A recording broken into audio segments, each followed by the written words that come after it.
Voici comment circuler virtuellement à travers les copies de nos élèves lorsqu'il s'agit par exemple d'un Google Doc ou d'un Google Slide pour lesquels nous avons fait une copie par élève. Donc tout d'abord, on va aller réouvrir le devoir, par exemple ici, afficher le devoir. Nous allons retrouver les copies de chacun des élèves. Donc on va pouvoir par exemple cliquer sur 1 afin de voir où il en est et ce qu'il est en train de faire. La première chose, c'est qu'on peut savoir si le document, par exemple, avait plusieurs pages, savoir exactement à quel endroit dans le document il travaille. Tout simplement en affichant le menu complet en utilisant la petite flèche et en cliquant sur la vignette de l'élève.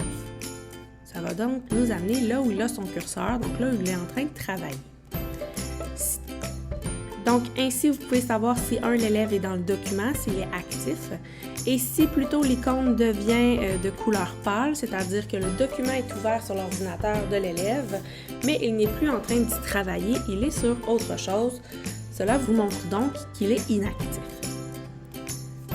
Par la suite, donc évidemment, il nous est possible de commenter.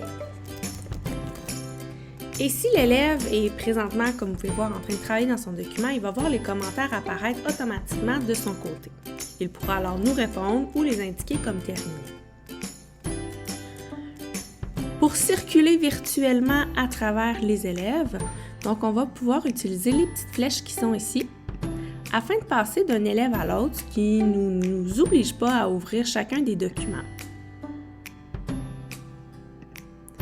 Il serait également possible, donc si vous voulez aller voir rapidement la copie d'un élève en particulier, d'utiliser la flèche puis de sélectionner dans la liste. Si un élève n'a pas ouvert encore le document, son nom ne se retrouvera pas ici.